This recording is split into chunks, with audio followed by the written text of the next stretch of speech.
मेरा हार्दिक अभिनंदन। मैं सरोज पांडे आज आप लोगों के बीच कक्षा 9 के गद्य खंड से प्रेमचंद द्वारा लिखित पाठ 2 बैलों की कथा लेकर के उपस्थित हुई हूँ।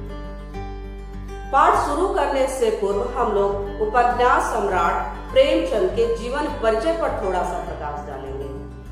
हिंदी साहित्य में उपन्यास सम्राट के नाम से मशहूर प्रेमचंद का जन्म सन 1880 में बनारस के निकट लम्ही नामक स्थान पर हुआ। उनका मूल नाम धनपत राय था। प्रेमचंद का बचपन अभावों में बीता। उन्होंने शिक्षा विभाग में नौकरी की, परंतु असहयोग आंदोलन में सक्रिय भाग लेने के लिए सरकारी नौकरी से त्याग पत्र दे दिया। अंत में सन 1936 में इस महान कथाकार का देहांत हो गया।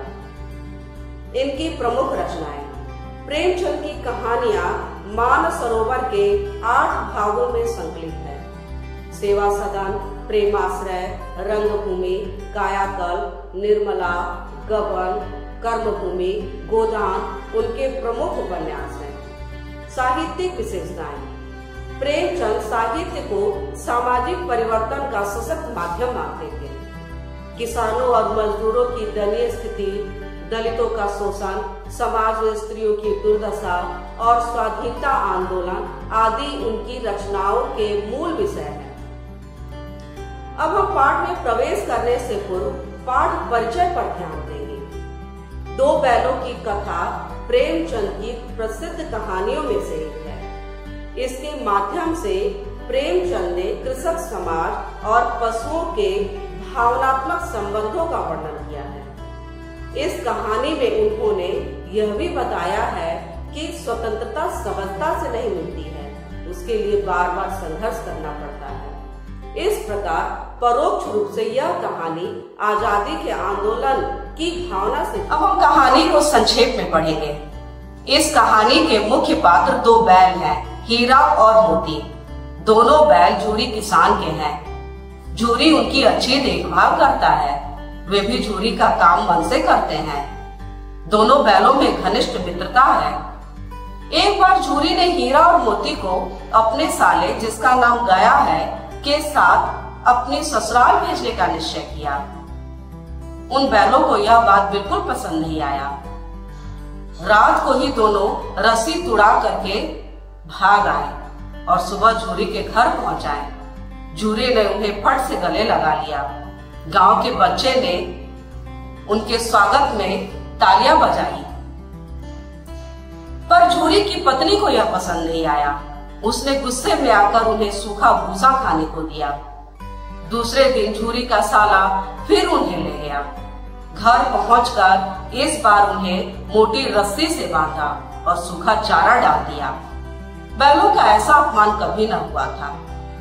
बैलों ने भी खेतों पर काम करते समय एक कदम आगे नहीं बढ़ाया। इस पर उनकी खूब पिटाई हुई। मोती चाहता था कि इस बात का वो विरोध करे, पर हीरा ने उसे समझाया। अब रोज उनसे काम लिया जाता और बदले में उनकी खूब पिटाई होती। उस परिवार में एक छोटी सी लड़की थी। उसकी माँ मर चुकी थी। उसकी सौतेली माँ उसको बहुत मारती थी। इसलिए उस लड़की को उन बैलों से एक प्रकार की आत्मीयता हो गई थी। वह उन्हें चुपके से रोटी खिला जाती थी।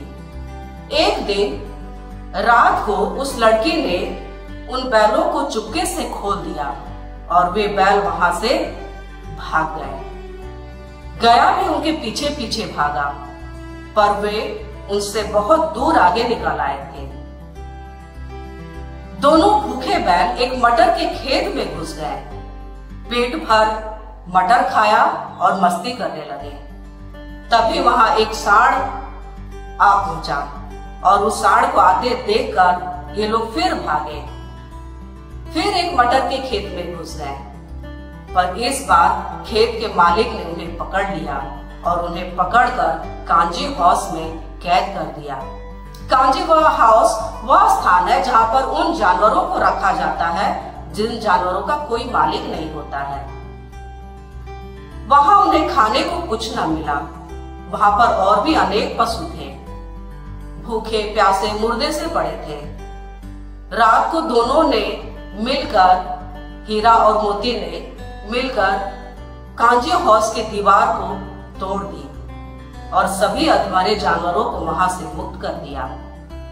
हीरा का बंधन नहीं खुल पाया था, इसलिए मोती भी वही रह गया।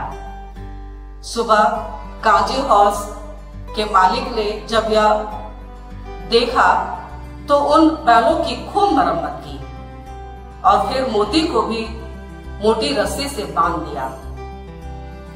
सप्ताह भर में उनकी हड्डियां निकल आई। नीलामी में उन बैलों को एक कसाई ने खरीद लिया। दोनों बहुत दुर्बल थे, डर से कांप रहे थे। चलते चलते उन्हें रास्ता कुछ परिचित सा लगा। वे समझ गए कि यह उनके घर की राह है और वे दौड़कर झूरी के घर अपने स्थान पर आ गए। बैलों को देखकर झूरी ने उन्हें प्यार किया। तभी कसाई भी वहां आ पहुंचा। झूरी और कसाई में बहस हुई। मोती ने उस पर एक सींग चलाया और कसाई को वहां से भगाया। मोती ने उसका भगाने के क्रम में उसका पीछा किया और फिर उस कसाई को गांव से बाहर निकाल दिया। वे हीरा और मोती अपने स्थान पर आकर बहुत खुश थे। उन्हें झूरी ने भी खाने के लिए खली, भूसा, चोकर, दाना आदि दिया। गांव में उत्सव का माहौल हो गया।